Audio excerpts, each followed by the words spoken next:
Good afternoon, guys. It's about 11:30 on Wednesday, September 16th. They're always watching.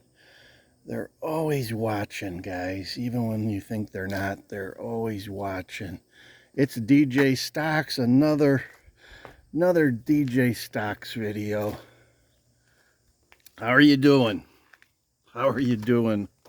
Well, today's the day that the Fed is going to come out and cut rates almost rest assured. So things are looking up, although I'm still down for today. My portfolio is down $4,500 today because of Nvidia, and I think that and Google brought it down a little bit there. So we had a lot of up ones though. Dell was up $3.15. Lilly was up $4.41. Marvel was up $1.50. CRM, Salesforce was up 310, and American Express was up 791. But I don't have enough of those to offset the Nvidia. Took like a $5.5 dip, and Palantir was down like $5. So I bought 150 more shares of Nvidia and 200 shares of Palantir just for safekeeping. As long as it's down $5, it's gonna come back. It's gonna come back. So what's a guy to do? What's a guy to do? Buy some more, right? Double down, double down. That's what we're doing. I know the sun's a little bit weird here. Let me move into the shade. Maybe that'll help. There you go. There you go. Better shot of the DJ. Hope you're having a great Wednesday. I think 1 o'clock Central Daylight Time is when they're going to announce what's going on with the Fed, and you're going to see the market react one way or the other. If it just goes down 0.25%, everything will be okay. The market might rally. If they cut it more than 0.25%, you may see the market just like go down. It may react negatively if they cut that rate more than 0.25%. So we'll see what Jerome Powell does. Can never figure out what that guy's going to do and when. Thus why Mr. T hates his little butt. But anyway, that's what's going on. So today, just to recap, we're down about $4,500 on my portfolio. Big whip, down day. It may change in an hour. Stick around for the wind to blow a different direction, and it probably will today. So we'll see what goes on. I think I'm done buying for today. Plus, I got some appointments this afternoon I got to head out to, so I'm not going to be trading this afternoon. I doubt it. Little talk yesterday. We chatted with a guy at a restaurant yesterday who was kind of upset that it was an older couple. They were probably in their late 70s, early 80s at this restaurant we were at, sitting out by there's a nice lake there. I forget the name of the lake in Wakanda. We're at Doc's restaurant in Wakanda, overlooking I think it's Bangs Lake. Beautiful little lake. Couple of boats out, not many. It was a beautiful day, nice breeze, some cold ones, a nice dinner, and then we hit the Broken Oar car show later that evening. But anyway, the guy was upset. We chatted a little bit with him, and he said that they charged him a service fee on paying his bill for his dinner because he used a debit card, which, according to his wife, is federally illegal, which I don't know. I told them, and they asked me if I use my debit card, and I said no. I said I don't even have a debit card. I don't even have. I rejected my debit card when they offered me one. I do not use debit card, and I told him, I said you should just use your credit card. If I mean, he looked like he could, he looked like he had money. He definitely had money. Um, I said, why don't you just use your credit card and just pay it after the month? It's 30 days free money. I said, that's what I do. I pay my credit card bill off every month and get the points, and use that to pay down my balance if I have one, and just pay the balance off every month.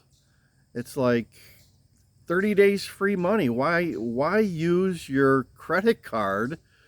And especially like if you're talking about hotels and stuff like that. I think we talked about that on this channel, where if you use a debit card to book a hotel room or reserve a hotel room, they're gonna put a hold on your money until you're done with your stay. And and depending on how long you're staying, that could be $1,000, $2,000 cash that you can't get to. Can't get to it through your ATM card then, because it's been locked by the system. So he kind of looked and he kind of shook his head, and I explained to him too. I said, you know what? There's another mistake that people make, and I think he was guilty. He didn't say anything after I told him this. I said, another big financial mistake that people make is paying cash for cars. I said, there's a lot of people that go into a car dealer and they buy a car and they hand over all the money to the dealer, and they walk out of the dealership happy as a lark. I'm like, that's crazy and that's stupid. That's crazy and that's stupid. Um, even though interest rates aren't as low as they used to be, um, I can still think you can get anywhere from a 6 to 9% new car loan. I know I can get one through my credit union here. But anyway, you can leave that money invested in the stock market or a mutual fund. A lot of people don't realize the S&P, double fact check me on this, but the S&P 500 for like the last 25 years has returned an average of 20 or more percent per year. That's 20 or more percent per year.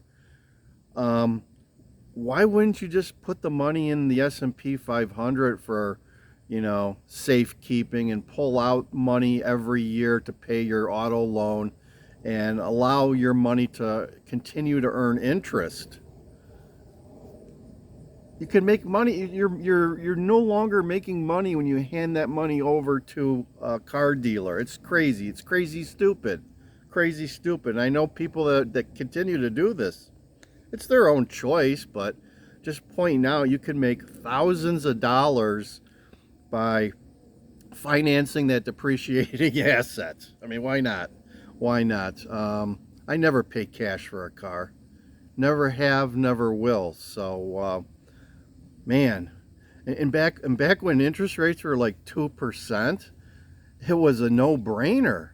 I mean, when you could get a new car loan for 2-3%, and the stock market was pulling in 20-30% a year, why would you pay for the car?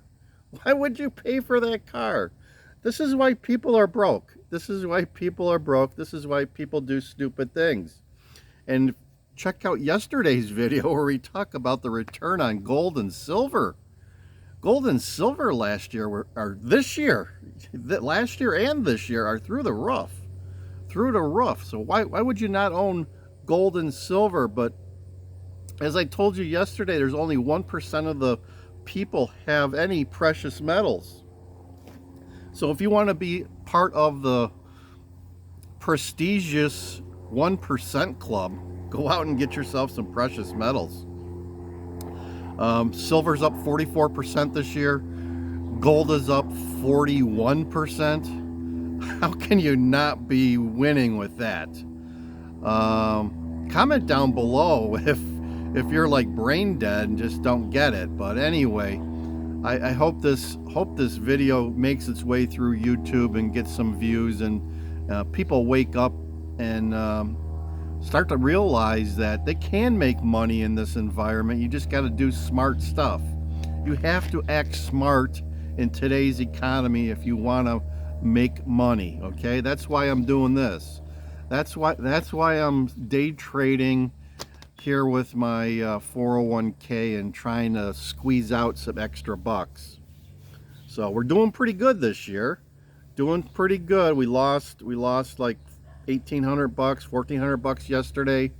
We're losing 4,500 today, but the day's not over. I'm here to tell you it's Wednesday. It's a Fed OMC date, and the day is not over. So get ready, folks. Get ready for what's happening coming at 1 o'clock this afternoon, and we'll put your seatbelt on. It's going to be a rocket of a ride either way.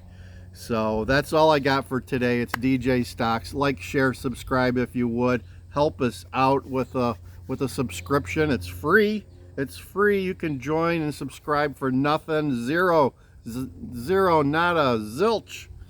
Over and out here from Chicago, Illinois.